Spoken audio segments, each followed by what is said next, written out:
मन को काबू करना इतना आसान नहीं है जितना कि हमें लगता है, वरना सारी की सारी दुनिया गुरमुख हो गई होती, मनमुख क्यों होती। आप दुनिया में चारों ओर नज़र दौड़ा कर देख लो, मनमुखों की फौज नज़र आएगी। कोई भी ऐसा आदमी नहीं है जो आपको ये कहता मिल जाए कि भैया मुझे तो आज की ज़रूरत है, कल की नहीं। अरे हम सभी के सभी कल के बारे में ही तो सोचते रहते हैं, और कल कभी आया नहीं, और मन इंद्रियों के पीछे पीछे भागा फिरता है मन इंद्रियों के पीछे पीछे। और इंद्रियां कभी किसी की ऐसी हैं जो शांत हुई हो, ना खुद इंद्रियां शांत होती हैं। इंद्रिय को मतलब है जो हमारी हमेशा दिमाग में मच रहती है ना, कि ये मिल जाए, इसे अपना बना लूँ, उसे अपना बना लूँ, आज ये कर लूँ, कल वो कर लूँगा। जो हम हमेशा स्कीमें बनाते रहते हैं ना, 24 घंटे स्कीमें बना लेते हैं कि आज ऐसा करेंगे, परसों ऐसा करेंगे, अतरसों ऐसा करेंगे, अपने बच्चों के लिए ये जोड़ लेंगे। कबीर यह मन लालची समझे नहीं गवार। कबीर साहब ने इसे गवार कह दिया है, गवार। अगर आप चलते फिरते किसी आदमी को गवार कह दो, लड़ पड़ेगा। ताकतवर हुआ तो आपका सर भी फोड़ देगा, आपको पता चल जाएगा गवार के कहने का क्या मतलब होता है। लेकिन कबीर साहब पूरी दिलेरी के साथ कहते हैं इस मन के लिए, बिल्कुल दिलेरी के साथ, बिल्कुल नहीं हिचकते। कहते हैं कबीर यह मन लालची, ये मन लालची है, समझे नहीं गवार, ये गवार है। भजन करन को आलसी, खाने को तैयार। हमेशा इसे अच्छे अच्छे भोजन चाहिए, अच्छे अच्छे घर चाहिए, सोने के लिए अच्छे कमरे चाहिए, एयर कंडीशन कमरे चाहिए, ये सुविधाएं चाहिए, वो सुविधाएं चाहिए। हर वक्त इसके नए नए ख्याल होते हैं। कहते हैं ना भजन करन को आलसी, और इससे कहे कि परमात्मा के नाम का सिमरन कर ले, गुरु नाम का भजन कर ले, शब्द धुन सुन ले, तो कहेगा नहीं आज तो मेरी कमर में दर्द है, आज तो सर में दर्द है, कल कर लूँगा। तरह तरह के आलस दिखाता है ये। अरे भाई ये वाकई में ये अस्थिर है, हमारा मन चंचल है, मत वाला है, गतिशील है। भाई इसे निकम्मा भी कह लो, इसे धूर्त भी कह लो, इसे कामी भी कह लो, कुछ भी कह लो। संतों ने जब भी कुछ कहा है पूरी दिलेरी के साथ कहा है। कबीर साहिब ने जो कहा है कि वाकई में गवार है। अरे भाई गवार का मतलब है कि जो अपना भला नहीं सोच रहा। हमारा मन हमारे ही अंदर बैठा हुआ है देखिए, और हम इसी के गुलाम हैं। बड़ी आश्चर्य की बात है भाई कि हमारे ही अंदर बैठा हुआ और हम इसी के गुलाम हैं। इंद्रियां हैं हमेशा ही ये चाहिए, आज ये पालूं, कल वो बना लूं, आज बच्चे की ये करना है, कल उस बच्चे के साथ वो करना है। ये 24 घंटे इंद्रियां कुछ ना कुछ चाहती रहती हैं और मन स्कीमें बनाता रहता है, तरह तरह की स्कीमें बनाता रहता है। परमात्मा की इसे कोई स्कीम नहीं पता कि भाई तू अभी चलते चलते गिर पड़े, तेरा सर टकरा जाए, तुझे हार्ट अटैक पड़ जाए, अभी 2 मिनट में ख़त्म हो जाएगा। लेकिन कुछ नहीं। ऐसा क्यों होता है? क्योंकि मन कभी भी हमारे अंदर होने के बावजूद अंदर यानी आज्ञा चक्र पर एक पल के लिए भी ठहरता नहीं। कहा है गुरु घर ने, मन खिन खिन भरम भरम बहु धावे, तिल घर नाही वासा पाइए। कि हमारा जो मन है वो एक पल के लिए भी टिक कर नहीं बैठता। अगर टिक कर बैठे तो क्रांति हो जाए भाई। फिर देखो जो हमें समझा दे कोई संत या जो हम ग्रंथ शास्त्र पढ़ते हैं ना, वो हमारी समझ में आ जाए और हम मन को अपने में काबू कर ले। लेकिन हमारा मन थोड़ी देर के लिए सत्संग भी सुनने गया सदगुरु का, तो थोड़ी देर तक तो ये रहता है कि हाँ सब कुछ ठीक है, ऐसा नहीं करेंगे, वैसा नहीं करेंगे। लेकिन फिर ये मन वैसी तरह हो जाता है, उसी तरह हो जाता है, गवार का गवार ही रहता है। अरे भाई इसीलिए तो कहा है अगर टिक कर बैठ जाए आज्ञा चक्र में, आज्ञा चक्र पे जब ये टिक के बैठेगा तो इसकी दोस्ती किससे हो जाएगी? इस मन की दोस्ती हो जाएगी अपनी आत्मा से। और आत्मा से जब दोस्ती हो जाएगी तब इसको क्या होगा? मन को एक सुंदर सुरीली आवाज सुनाई देगी। सबसे पहले आवाज सुनाई देती, ध्यान रखिए, सबसे पहले इसे आवाज सुनाई देगी। चाहे उसे धुन कह लो, चाहे उसे कोई संगीत कह लो, कुछ भी कह लो, पहले इसे आवाज सुनाई देगी। वो आवाज शब्द से आती है और ध्यान रखिए, सबसे पहले जो हमारा मन है उसकी मित्रता होती है, मन की मित्रता होती है आत्मा से, और आत्मा के साथ जैसे इसकी मित्रता होती है तब इसे वो धुन यानी शब्द सुनाई देने लगता है। उसके आगे की प्रक्रिया है कि ज्योति दिखाई देगी, प्रकाश दिखाई देगा, ये सब आगे की प्रक्रिया है, लेकिन शुरुआत केवल एक पल के लिए टिक जाए। कैसे? खिन खिन पल पल जो हमारा मन है इधर उधर डोलता रहता है, ये तिलघर एक पल के लिए भी टिक कर नहीं बैठता। टिक कर बैठ जाए तो समझो काम बन जाए, लेकिन ये तो गुमानों में फंसा रहता है, अहंकार करता रहता है। कभी किस चीज़ का अहंकार करेगा, कभी धन दौलत का अहंकार करेगा, कभी किस चीज़ का करेगा कि हमारे बच्चे अच्छे पढ़ रहे हैं उनका अहंकार करेगा। दुनियावी बातें मैं कई बता दूं आपको, आप सुनते रहेंगे, लेकिन ये सारी बातें आप 2 शब्दों में समझ लो कि हमारा मन हर वक्त अहंकार करता है। स्वामी जी महाराज क्या कहते हैं? मन रे अब गुमान क्या करना। अरे मन, तू गुमान करता है, तू अहंकार करता है, तुझे किस चीज का अहंकार है? मन रे अब गुमान क्या करना, तन तो तेरा खाक मिलेगा 84 जा पढ़ना। अरे मन, तू जो गुमान कर रहा है, तूने क्या जीवन की सच्चाई नहीं देखी? तूने अपने नहीं देखे जो तुझे छोड़ के चले गए? अरे सब कुछ तो इनका यहीं का यहीं रह गया, शरीर उनका खाक में मिल गया, मिट्टी में मिल गया, अग्नि के सपुर्द होके चाहे मिट्टी के सपुर्द होकर मिट्टी हो गया, तन तो तेरा खाक मिलेगा। उसके बाद फिर 84 का जेल खाना तैयार है, क्योंकि हम हमेशा अपने मन जो हमारे ही शरीर के अंदर है, तिलघर ना ही बासा पाइए। यार 1 मिनट के लिए जो नहीं बैठता वो 24 घंटे कर्म करता रहता है। जितने भी कर्म करेगा, ध्यान रखना, जितने भी कर्म करेगा, चाहे अच्छे करे चाहे बुरे करे, चाहे नेक करे चाहे गंदे करे, हर कर्म का हिसाब उसे भुगतना पड़ेगा। यानी 84 जा पड़ना, यानी फिर भी 84 के जेल खाने में ही सड़ता रहेगा ये मन, कभी इस योनि में कभी उस योनि में। कहा है ना गुरु घर ने, कई जन्म भय कीट पतंगा, कभी कीट पतंगों में घूमता रहेगा, कई जन्म गजमीन कुरंगा, कई जन्म पंखी सरफ होयो, कई जन्म है वर वृक्ष जोयो, मिल जगदीश मिलन की बरिया। चिरंकाल, कितने स्पष्ट शब्दों में कहा है चिरंकाल, यानी बहुत थोड़े समय के लिए मिला है। 70-80 साल की औसत उम्र होती है। चिरंकाल ए दे संजरिया, उसके बाद भी हमें समझ नहीं आ रही है, और चले हैं हम मन को काबू में करना। सोचते हैं बड़ा आसान है भैया, 24 घंटे हम दुनियादारी के बारे में सोचते रहते हैं। 24 घंटे एक पल के लिए भी अपने विषय में नहीं सोचते भाई। देख लो इस मन का इतना बड़ा तो पसारा है। अरे कहा है ना कि मन हम पर हावी है। कैसे हावी है? इंद्रियों के पीछे पीछे भागता है, इसलिए हमारा मन हमारी आत्मा को ढके रहता है। क्यों? क्योंकि हमारी इच्छाएं अनेक हैं। अरे एक आध इच्छा हो तो पूरी कर भी ली जाए, इतनी इच्छाएं हैं भैया, इतनी इच्छाएं हैं। इस जन्म में तो क्या, अगर हम ऐसी कई और मनुष्य जन्म मिल जाए तब भी इच्छाएं पूरी नहीं होंगी। और क्या होता है? विवेक है, ज्ञान है जो ताकतवर है, इस मन को समझा सकता है, लेकिन विवेक क्या करेगा?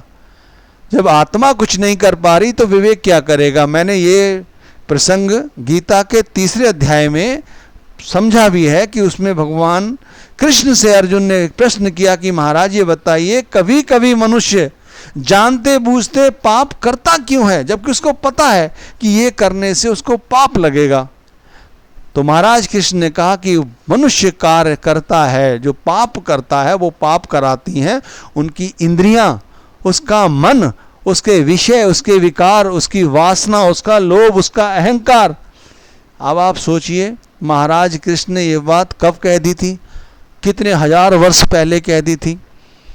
उस समय भी जब ऐसे बड़े बड़े महापुरुष मन को नहीं जीत सके तो हम और आपकी क्या औकात है। और हम सोचते हैं कि मिनटों सेकंडों में 2-4 सत्संग सुनने से या कुछ आरती वंदन करने से हमारा मन पवित्र हो जाएगा, मन वश में हो जाएगा। असंभव है भैया। मन को वश में करना है तो सबसे पहले किसी वक़्त के पूर्ण संत सदगुरु की शरण में चले जाओ।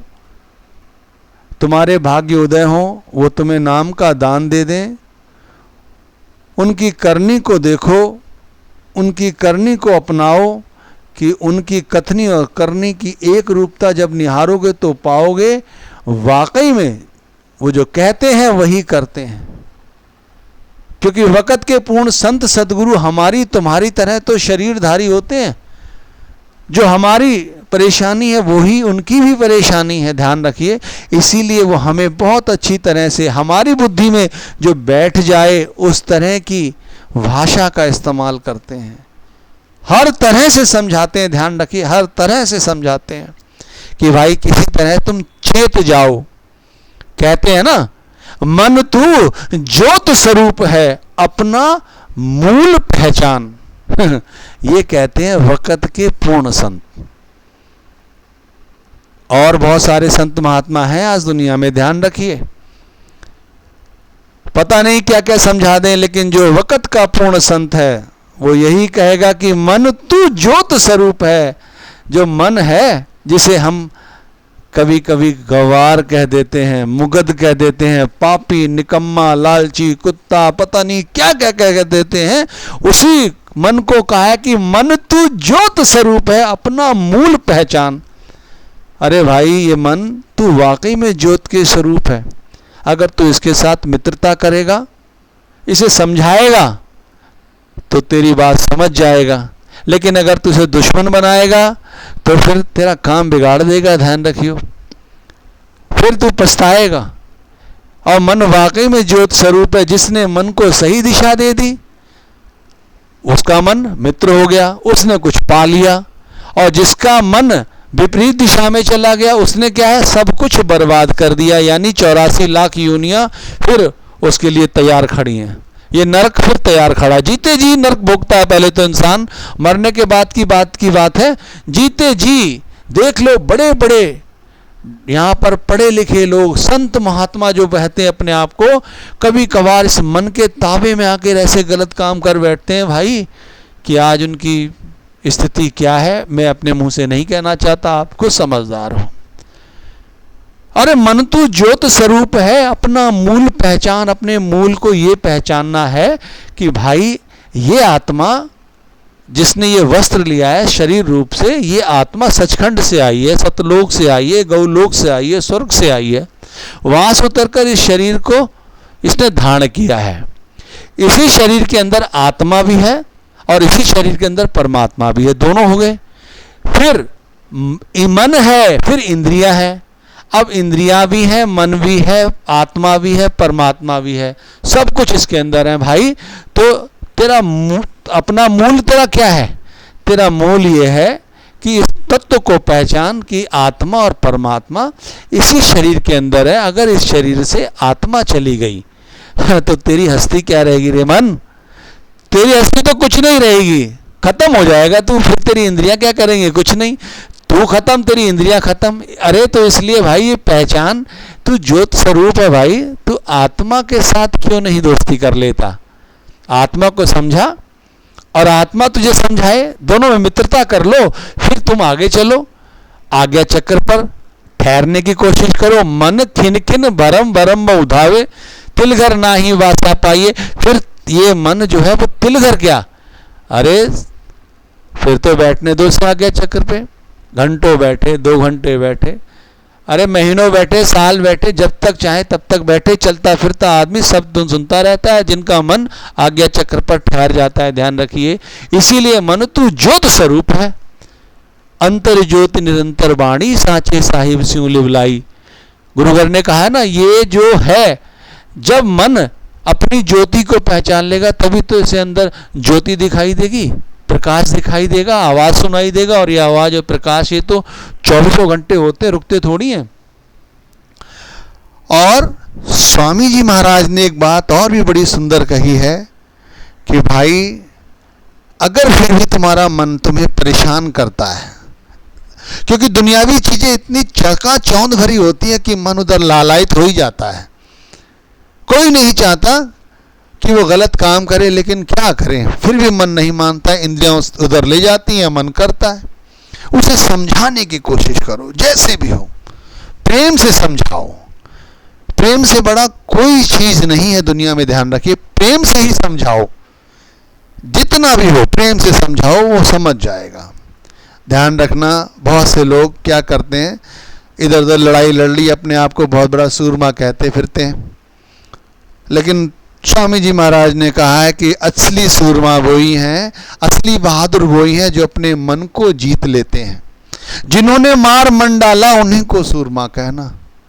मन को मारना बड़ा कठिन है। गुरु बृहस्पति देव महाराज जी के बाद कहते हैं, शास्त्रों में लिखा हुआ, हो सकता है सच और भी रहा हो, कहते हैं गुरु बृहस्पति देव जी के बाद कोई भी संत ऐसा नहीं रहा जिसने अपनी इंद्रियों को संपूर्ण रूप से अपने अंदर समेट लिया हो, जिसने कभी नीति का कोई उल्लंघन ना किया हो।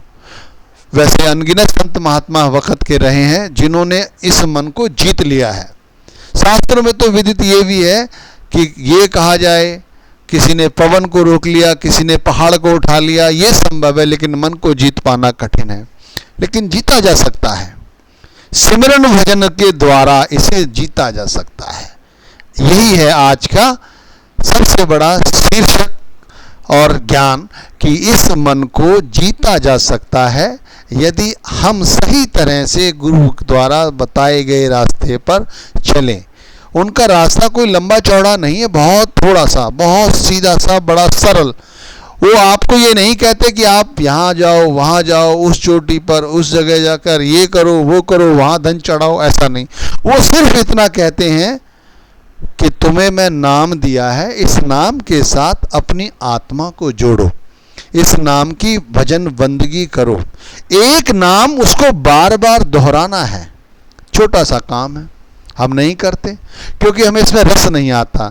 दुनिया को जब हमारी इंद्रियां देखती है ना, उसे रस नजर आता है, इसलिए मन उल्टा सीधा काम कर बैठता है। लेकिन यदि हम उस नाम का स्मरण ऐसे करें जैसे प्रेम के साथ, विश्वास के साथ, आस्था के साथ कि ये जो नाम है ये हमारा स्वार्थ भी संभालेगा और परमार्थ भी संभालेगा। स्वार्थ मतलब संसार में रहेंगे, संसार की ज़रूरतें पूरी होंगी और यहाँ से खुशी खुशी विदा हो जाएंगे।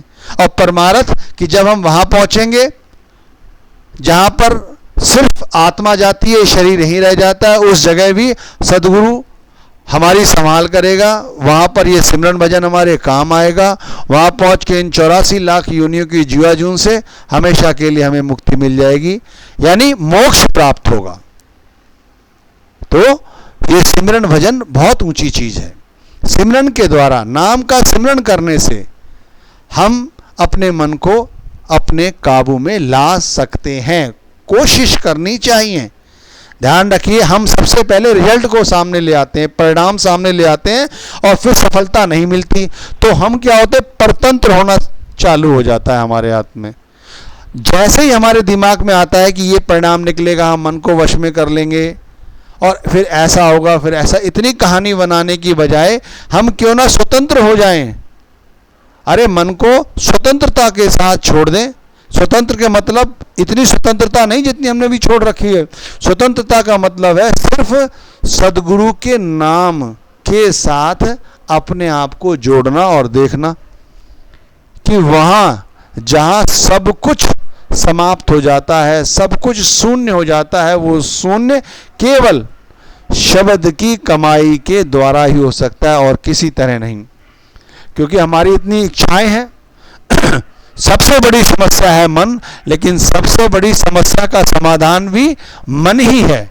इस मन को संसार से हटाना है और परमार्थ में लगाना है, यानी कि सिमरन भजन में लगाना है। और करना क्या है, जब सिमरन भजन में हमारा मन लग जाता है तो हमें कैसे पता लगता है कि हम सही दिशा में हैं, गलत दिशा में हैं। भाई हम परख भी तो करते हैं, हम परख करते हैं हम सही दिशा में हैं या नहीं। इसकी सबसे छोटा सा और सरल उदाहरण ये है कि हम अपने मन की जो हमारी कॉपियाँ हमने भरी हैं ना, रिश्तों से, कारोबार से, परिवार से, शरीर से, इधर से उधर से, उन कॉपियों को कोरी कर दो। जैसे जैसे उधर ध्यान कम जाए, समझ लो आप सही दिशा में जा रहे हो। जैसे हम जा रहे हैं, ध्यान कारोबार का आ रहा है, बच्चों का आ रहा है, इधर उधर का आ रहा है। लेकिन जब सिमरन करोगे, ध्यान रखो, और आप धीरे धीरे प्रेम, मोहब्बत, विश्वास, आस्था सबके साथ जब यही करोगे तो आपका मन धीरे धीरे उधर से निकलेगा और इधर आएगा। तो दिमाग की जो कॉपियां हैं जो हमने भर रखी हैं, ये कोरी करना शुरू कर दो और उस पर केवल सिमरन कर दो उस नाम को। उस नाम का सिमरन लिखो जो केवल गुरु ने बताया है। श्वासों श्वास बताया है तो श्वासों श्वास करो।